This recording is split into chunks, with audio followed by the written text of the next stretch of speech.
네, 토마토 모닝 빅데이터 시간입니다. 이증시는 파월의 발언과 또 고용 보고서에 집중하고 있습니다.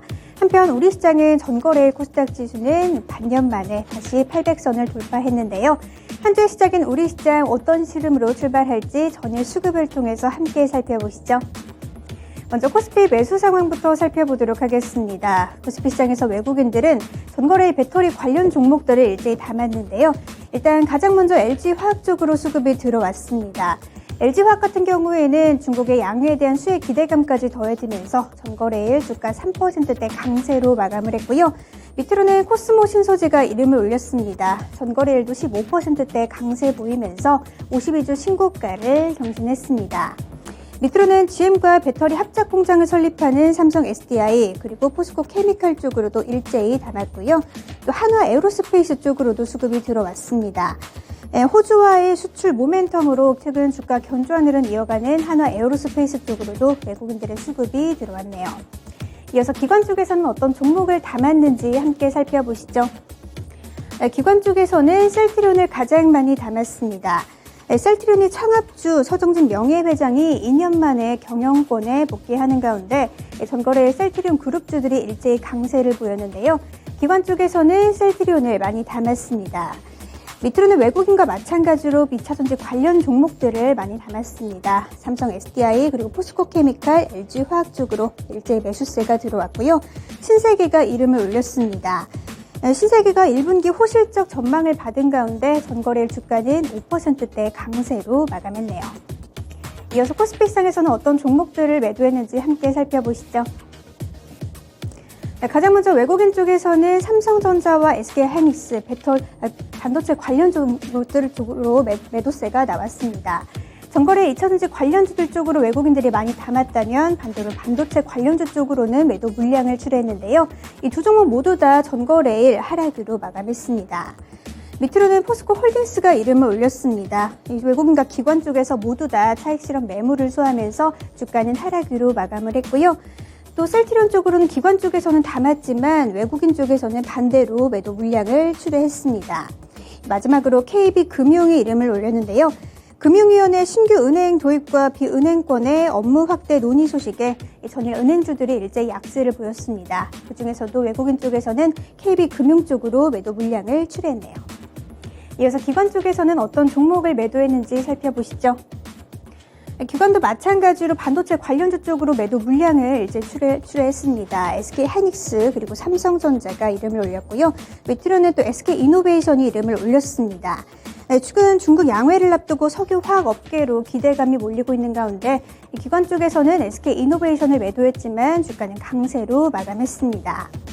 이어서 포스코 홀딩스 쪽으로도 또 매도 물량이 출회됐고요. 마지막으로는 LG이노텍이 이름을 올렸습니다.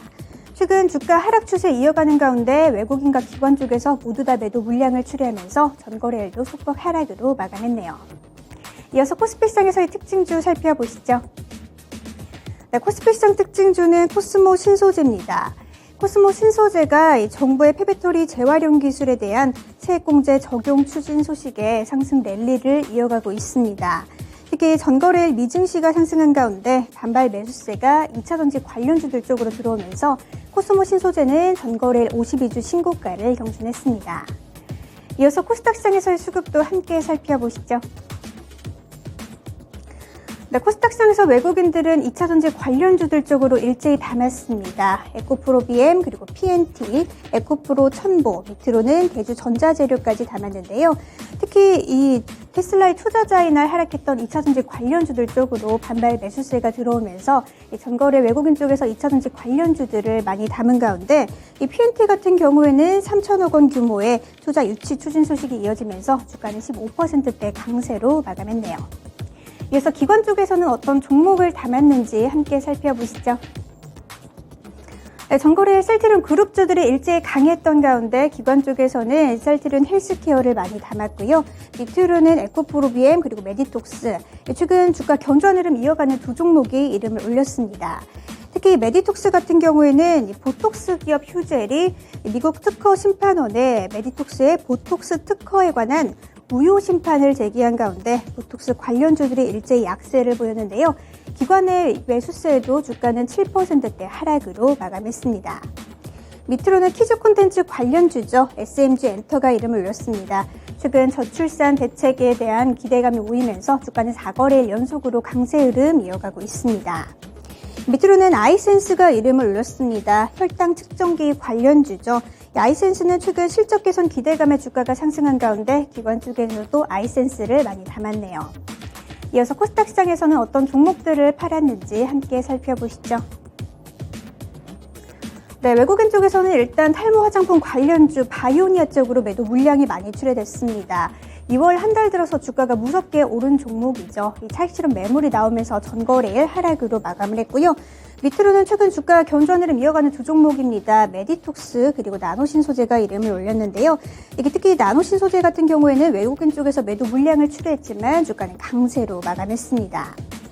밑으로는 셀트리온 헬스케어 그리고 로봇 관련주 로보티즈가 이름을 올렸습니다. 정부의 로봇 사업에 대한 규제 완화 소식에 로봇 관련주들이 강했던 가운데 외국인 쪽에서 로보티즈로 매도 물량을 출회했지만 주가는 강세로 마감했네요. 이어서 기관 쪽에서는 어떤 종목을 매도했는지 함께 살펴보시죠. 기관 쪽에서는 일단 나노팀이 가장 먼저 이름을 올렸습니다. 전거래일 코스닥 시장에 처음으로 상장한 종목이죠. 이 따상을 기록한 가운데 기관 쪽에서 매도 물량을 많이 출회했습니다. 밑으로는 에코프로 그리고 엔터 관련주 JYP 엔터테인먼트가 이름을 올렸는데요. JYP 엔터테인먼트 같은 경우에는 최근 기관 쪽에서 계속해서 매도 물량을 출회하고 있는 종목입니다. 전거래일 외국인 쪽에서는 반대로 담으면서 주가는 보합권에서 마감했네요. 밑으로는 HPSP입니다. 글로벌 파운드리 기업들의 초미세 공정이 확대되면서 올해도 지속적인 성장 기대감이 모이고 있는데요. 주가는 강세로 마감을 했습니다. 밑으로는 최근 로봇의 대장주로 움직이고 있는 종목입니다. 레인보 로보틱스 쪽으로도 매도 물량을 기관 쪽에서 출회했네요.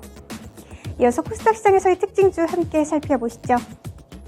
네, 코스닥 시장 특징주는 나노템입니다. 전거래일 코스닥 시장에서 상장한 나노템이 공모가 13,000원보다 2배 높은 26,000원의 시초가를 형성한 이후에 따상을 기록했는데요. 다시 한번 최근 들어서 이렇게 계속해서 상장한 종목들이 급등하는 흐름 이어가고 있습니다. 이어서 주요 일정도 함께 살펴보시죠. 네, 가장 먼저 토큰증권 발행 관련 국회 토론회 개최 일정이 있습니다. 두 번째로는 한국의 2월 소비자 물가지수 발표 일정이 있는데요. 함께 확인해 보시면 좋겠습니다. 이렇게 주요 일정까지 함께 살펴봤고요. 지금까지 토마토 모닝 빅데이터 시간이었습니다.